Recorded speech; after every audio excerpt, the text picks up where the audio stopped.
Hello. Good morning again sa inyo lahat yan. Ito po ang inyong vlogger na driver na sweet lover. Thank you po sa lahat. Hello, bagong lahat, mag-shoutout muna ako sa buong mundo. Shoutout dyan sa Middle East, shoutout dyan sa Asia, shoutout dyan sa Europe, at shoutout dyan sa North America, at shoutout dito sa amin. Good morning po dito sa amin sa Canada, at good day sa buong mundo. Shoutout sa Philippines, Luzon, Visayas, Mindanao. Shoutout po sa inyo dyan mga busing, mga madam. Okay. Bagong lahat, please subscribe po kayo sa aking YouTube channel na Edi Makasilang. Dalawin nyo po ang aking YouTube channel, please. Edi Makasilang po. At pakisubscribe po at click niyo ang notification para makita niyo doon ang bell at ang all. I-click niyo po yan at makita nyo mga ina-upload ko at nandun po lahat sa aking YouTube channel. Please pakidalaw po ang aking YouTube channel na Edi Makasilang po. At paki-like and share na lang po. Okay mga busing mga madam. Sa aking Facebook, please follow, like and share at mag-comment din kayo para basahin ko mamaya. Maraming salamat sa inyo mga busing mga madam, sa aking mga followers. At sa hindi pa nag-follow, maraming salamat din po. Please like and share and comment at babasahin ko mamaya. Okay, ang pag-uusapan natin napakaganda mga busing mga madam tungkol sa hearing sa Kongreso. At salamat tayo at nagwagi ang Kongreso sa botohan kay Inday Sara sa kanyang impeachment sa 53 nothing. So ayun, may yakit na sa plenary para doon magbutuhan para iyakyat na doon sa Senado. At napakaganda ng nagawa na nila kagabi. Natulugan ko mga busing mga madam grabe yung aking salamin tsaka yung headset ko natulugan ko. Hindi ko na kasi dito sa amin mag-alas dos na yata natapos yung hearing. Alas dos ng madaling araw na dito sa amin habang nakahiga ako, naka-headset ako. Pero magandang resulta kahit napuyat ako. Ang ganda naman ng resulta. So ayun, salamat tayo sa Diyos at nagwagi ang butuhan at 53 nothing. Okay, 53 nothing at ayun, iakit na sa preliminary para magbutuhan na ma-impeach talaga si Sara at mapunta na naman sa Senado at ang Senado na ang bahala doon sa impeachment ni Inday Sara.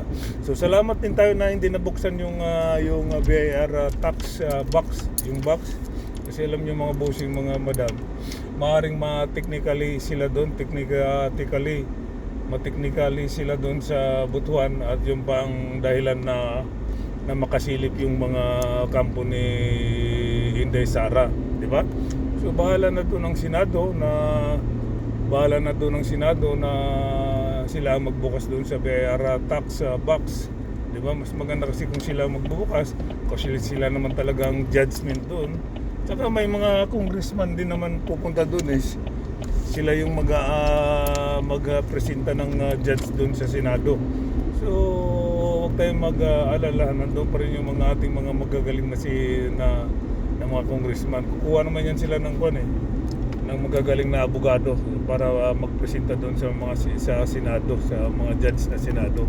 So okay, at least maayos kagabi ang kanilang hearing kahapon pala dito sa amin kahapon. So ayun, kahit nakatulog ako, maganda naman ang resulta. Di ba? Mga busing mga madam.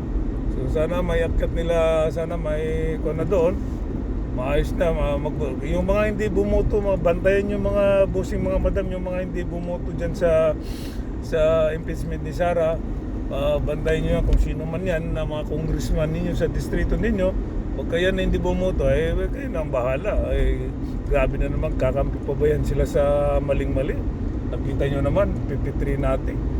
Tapos grabe nga ang ebidensya, yung probable cause nila, di ba? Grabe yung probable cause, grabe yung ebidensya. Kaya nga 53 natin ngayon pagkasabutuan sa impeachments, mga busing mga madam, bantayan niyo yung mga congressman niyo kung sinong hindi bumoto para pagdating sa eleksyon sa May 28, 2008, kayo nang bahala kayo nang bahala na wag yung iboto itong congressman na ito. Bakit bumoto ng yes?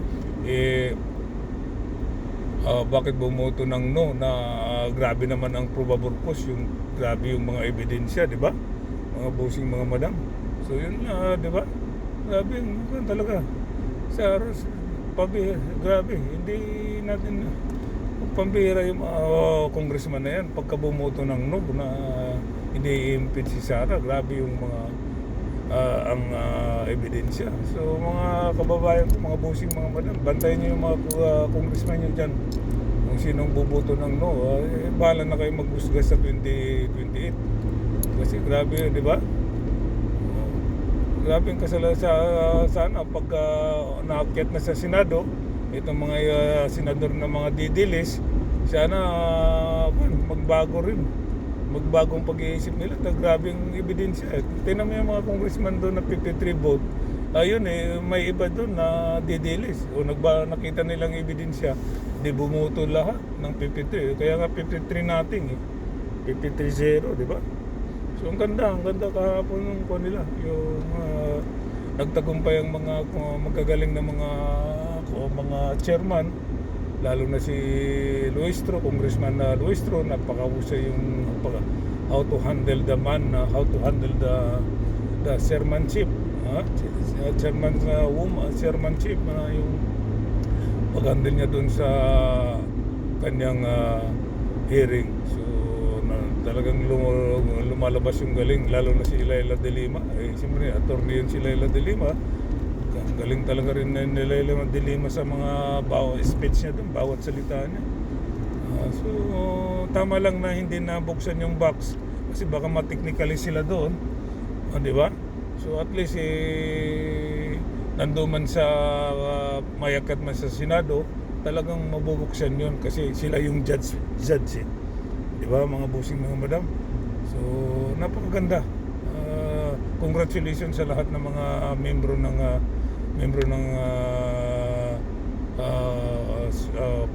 court ng Kongreso. Congratulations sa inyo. Maganda ang inyong pinakita kahapon dyan. So ayos. Proud to be a Filipino, di ba? Mga bossing, mga madam, napakagandang ginawa nila. So again, congratulations sa inyo, lalo na yung chairmanship na si Congressman Luistro. At least napakaganda, walang problema, mahusay lahat. So maganda yung kuro-kuro, palitan nila ng kuro-kuro, magagaling. Lahat magagaling. Si Abante rin, talagang magaling si Abante. Kaya nga maraming kumampi doon kay Abante dahil dinaan niya sa Bible Kaya yung iba napauhon, napahindi talaga ni Abante. Ewan ko pero yun ang kus ko nakita kay Abante kasi dinaan niya sa Bible So tama lang na hindi nabuksan yung BIR box para hindi sila magka-technically na problema doon. Masilipan pa sila ng kampo ng mga Sara Duterte o baka hindi matuloy impeachment. At least walang masilip yung mga kampo ni Sara Duterte. So ngayon, hirap na sila ngayon. Hirap na sila ngayon kung paano nila mapigil ang impeachment nila sa Senado. Di ba? Mahirap na ngayon kung paano nila mapigilan ang impeachment ni Inday Sara sa Senado. Kasi sa Kongreso, wala na. Talagang mayakit na sa plenary at botohan, and then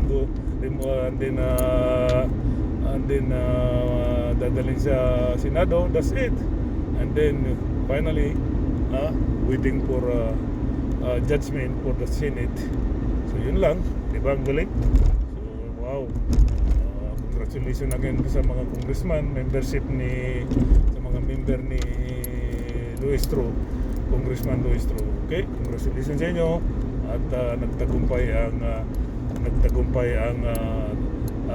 tama at yung mali ay hindi nagtagumpay. Kaya maraming salamat sa inyo mga congressman, member ni Luistro dyan sa paano i-handle ni Luistro. Napakagaling, di ba? So, mga mga busing mga madam, napakagaling. Hintayin na lang natin, ha. Paalala ko ulit sa inyo, yung mga congressman na hindi buboto sa impeachment ni Inday Sara sa plenary para mayakit sa Senado, bantayan nyo yan. Pagka yun na hindi buboto, bahala na kayo sa mag-judge doon sa 2028 sa butuan sa eleksyon. Kasi posibleng hindi sila buboto ng yes, nakita nyo na ang ebidensya, pro Borcos, grabe, di ba? Kahit na isa lang doon, grabe na eh. Di ba? Yung nakaw niya, yung paano siya nagkaroon ng bilyon, yung paano niya papatayin paano niya iutos ang mahal natin ng Pangulo, si PBB na papatayin, paano siya magmura.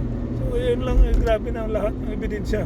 Kahit hindi na mabuksan yung box, yung BIR box, kahit hindi na mabuksan yun, okay na ako. Basta walang masilip yung mga kampo ni Inday Sara. Ha? Di ba mga busing mga madam, napakaganda.